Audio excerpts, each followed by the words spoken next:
If you've been embarrassed lately, this video is for you, because you shouldn't feel alone when it comes to the feeling of wanting to shrink from the world and disappear forever. Alas indeed, I have my fair share of embarrassing stories, so without further ado, let's dive in. Okay, so this first story I will call Great Intentions, Terrible Results. So this took place around 2014 when I was living in Los Angeles with my sister and then girlfriend. My girlfriend and I had just parked in front of the apartment and we were getting out to unload the groceries. Shutting my car door behind me, I noticed across the street this large older woman carrying two very heavy bags of groceries down the street. That looks very heavy. I should probably offer my help as a good citizen would.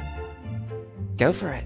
Egged on by this moral support, I crossed the street quickly and began to approach this old woman from behind. I was actually pretty nervous because I've never done this before. I've never just approached an elderly person and asked them if they needed help with X or Y or Z. So as I got closer to her, I started rehearsing what I was gonna say, like, "Oh, excuse me, ma'am, madam." I eventually just tapped her on the shoulder and said, "Excuse me, ma'am, would you like some help carrying your groceries?" And she had a reaction I did not expect. She turned around with a very angry face, looked at me from head to toe, and said, "No! No!" Turned around and began power walking away. And that was when I realized I was wearing quite an old looking hoodie, a black beanie, and very baggy pants. So I thought to myself, she must have thought I was trying to jack her groceries. I turned away in shame and slowly walked back to the car where my girlfriend was waiting for me. What happened? She mistaken my act of goodwill for thuggery. It was very embarrassing. On to the next. Another embarrassing story takes us to the classroom of Will in 8th grade. So the whole class was sort of talking quietly amongst ourselves, and I was turned talking with my friend. The teacher was making some announcements in the background, and my friend asked me, "Oh, when is this assignment due?" And I said, "You know what, I don't know, I'm gonna go ask him." So I raised my hand and I say, "Mr. Rain, I have a question." Mr. Rain tells everyone, "Okay, quiet down, we have a question. When is this assignment due?" And I remember the whole class just went dead silent. And all heads looked at me. Mr. Rain looked at me with a very angry face. And there was a pause. A very heavy pause. Like a pause you would hear in a symphony where everyone's sort of on the edge of their seats and they're not sure how this symphony is going to end. Except instead of excitement and sophistication in the air, there was just a lot of anger and disappointment. And Mr. Rain says, "William, I just said when it was due. Go outside. Go outside. Go." And I remember looking at all the faces looking at me and thinking, oh no, I'm that guy today. And I hung my head low. I did the walk of shame. It was so embarrassing.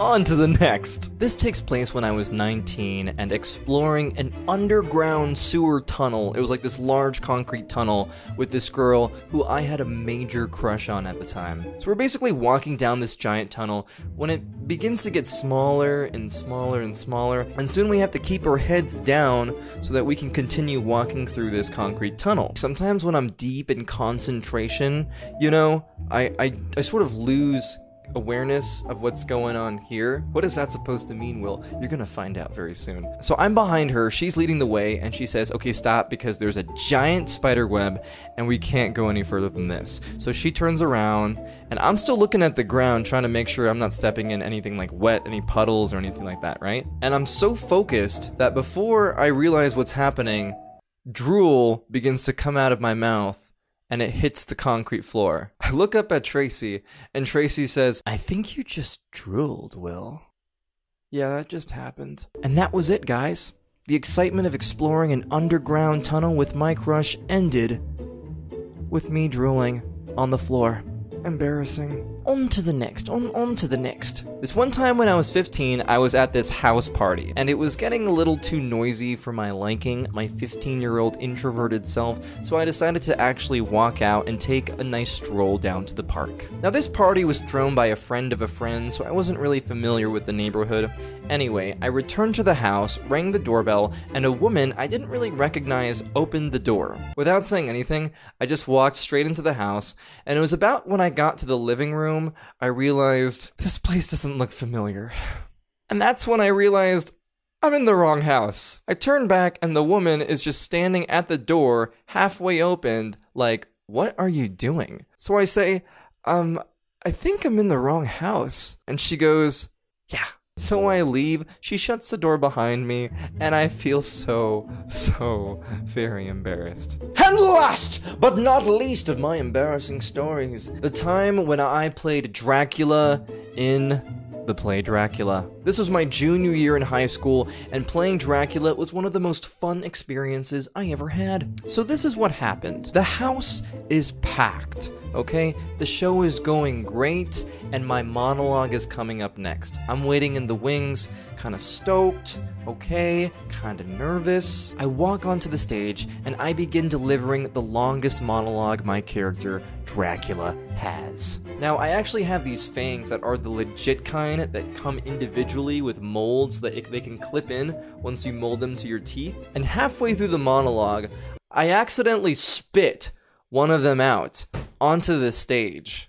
I don't break character. In fact, I pull one of these moves. I continue delivering my monologue, slowly inching to where the thing dropped, pick it up in between my words, and continue. It was so embarrassing. And in that same play, I'm supposed to jump on a table to stop Van Helsing from doing whatever heroic deed Van Helsing is doing. But there was so much blood on the table. The moment I jumped on the table, I did one of these.